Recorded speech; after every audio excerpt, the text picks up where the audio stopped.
I suspect that in the next couple of days, we're going to find out that actually whatever they did, they're going to U-turn on that because, of course, the main Russian talking point is that Ukraine is corrupt, Zelensky is taking money, all this kind of stuff. And if you look on Twitter, there's all sorts of pictures of, fake pictures of him in villas and his wife in stores in Paris and so on and so forth. And that is a Putin talking point. And they've basically run straight into a Putin talking point. Russia and Ukraine agreed to a prisoner swap during their third set of direct talks in Istanbul yesterday, but there was no tangible progress on a ceasefire deal. In a telling sign, the talks only lasted an hour. Day by day, Russia continues to launch missile strikes on Ukrainian cities and infrastructure and push ahead with its grinding, hugely costly ground offensive along the Donbass front line in eastern Ukraine. Donald Trump gave Putin a 50-day deadline. Come to the negotiating table and embrace a ceasefire or face draconian new sanctions, including secondary tariffs on countries trading with Russia. But could Ukraine's Western allies be pulling other levers to ratchet up the pressure on the Russian president? Well, Sir Bill Browder is a former investor in Russia, now a high-profile Kremlin critic and author of Red Notice, How I Became Putin's Number One Enemy. Bill Browder, it's great to have you on the Times at One. You have been campaigning tirelessly to get Western governments to grab Russian frozen assets, hundreds of billions of dollars worth of frozen assets, and hand them over to Ukraine. Are you anywhere near getting that done? Well, I would say that I'm a lot nearer getting it done now than I was 3 years ago. But if you just step back and look at the situation, Vladimir Putin in Russia launched a major war of aggression against Ukraine. Putin is the aggressor, Ukraine is the victim. Shortly after the war started, the Western governments, the EU, the UK, US, froze $300 billion of Russian government central bank reserves. And since the war has been going on, Russia has done more than $300 billion worth of damage to Ukraine.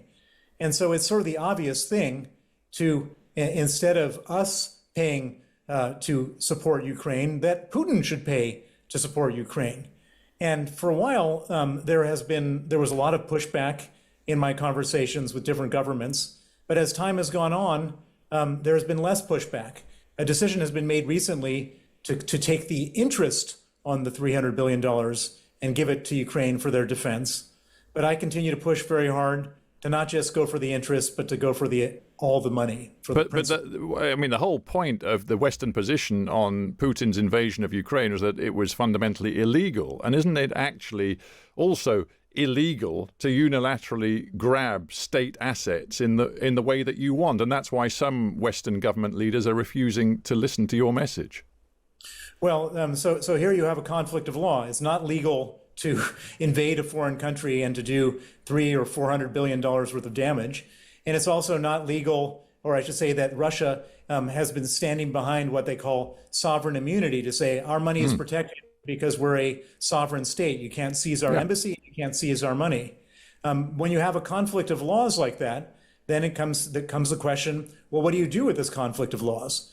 And in my opinion, what you do is lawmakers of different countries should say, well, in these specific set of circumstances, we're going to pass a law to say that you can't invade a foreign country and do damage without paying the price. Right, I get the point, but isn't there a significant body of opinion amongst sort of the Western governmental leadership which says this is a dangerous precedent? You know, if we do, albeit for the best reasons, because we genuinely do want to see Putin's military offensive pushed back and we want to support Ukraine, but if we establish this precedent, it could be applied in other circumstances which may not be terribly helpful to us. Well, I mean, there's all sorts of reasons why people are pushing back on the whole thing. But having said that, I've met with probably 15 of the 27 EU foreign ministers who have all said, we're all for it. If you speak to the Dutch, if you speak to the Polish, if you speak to the Swedes, they're all for it. Yeah, but the way the EU works, getting 15 out of 27 is nowhere near enough. That's absolutely right. So at the end of the day, it comes down to a very simple question, which is, if Ukraine doesn't get that money, does Ukraine have enough money right now to defend itself? And the simple answer to that is that the United States has pulled out of their support for Ukraine. And so the United States was responsible for 40% of the money going to Ukraine, which means that Ukraine is only going to get 60% of the money that they used to get going forward. Can they survive on that basis? And the simple answer is no. They've been in this situation before. There was a moment in time about a year and a half ago when the U.S. cut off funding for Ukraine when the Speaker of the House of Representatives refused to put a bill on the House floor, and for a number of months that money was withheld, and Ukraine effectively ran out of ammunition. So if Ukraine were to fall, if Ukraine doesn't have enough money and Ukraine were to fall, then the question for all of us is, what happens next? And the simple answer is Putin then moves further. But your messaging right now has just run into another problem, hasn't it? I mean, your whole argument is premised upon the fact we must get more money, more financial and economic assistance to Ukraine as soon as possible. You want it to include the frozen assets. But what you've seen in the last 24 hours is President Zelensky in Kyiv sign off on a new law which basically undermines the independence of the anti-corruption bodies inside his country. So there is less confidence now that the Ukrainians are going to be transparent and accountable and responsible in the use of the monies they are getting from Western supporters. That's a big problem for you and your message. Well, it's a big problem for everybody. So, I mean, I would say that particular action is probably more damaging than 10,000 drones and missiles going into Ukraine. If the West loses confidence in the sort of integrity of the Ukrainian government, then they're all going to be by themselves, and then it's going to be an absolute disaster. And so that's an extraordinary thing you've just said. You think that the measures Zelensky has just taken, alongside the Ukrainian parliament, which of course his party controls, you're saying that it is so damaging what he's just done, it's worse than having a 10,000 drone attack sent from Moscow. Well, if he doesn't turn it around, and I suspect that in the next couple of days we're going to find out that actually whatever they did, they're going to U-turn on that, because of course the main Russian talking point is that Ukraine is corrupt, Zelensky is taking money, all this kind of stuff. And if you look on Twitter, there's all sorts of pictures of, fake pictures of him in villas and his wife in stores in Paris and so on and so forth.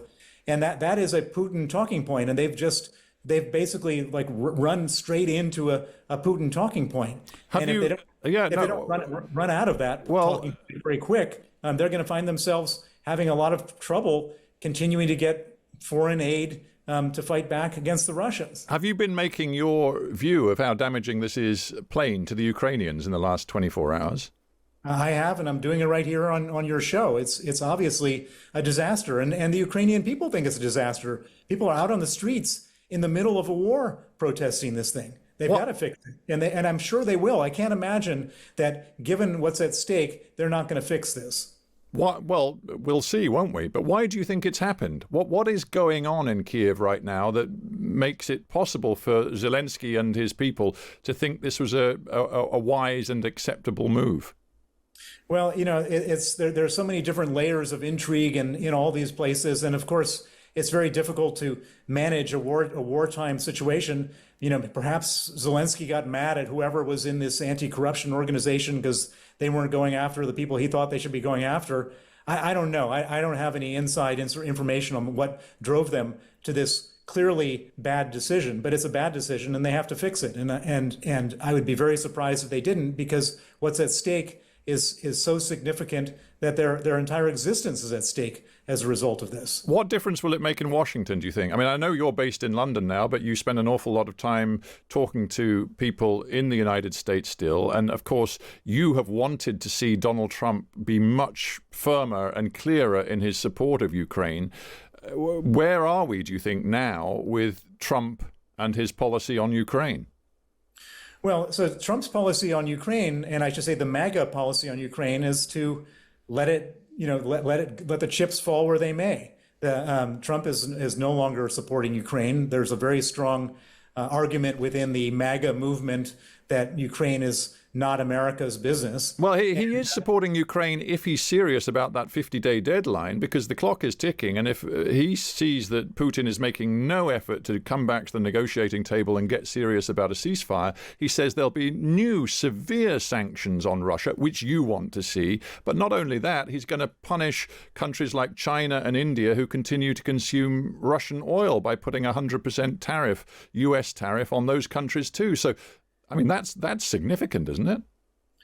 Well, I mean, that is significant if it's true.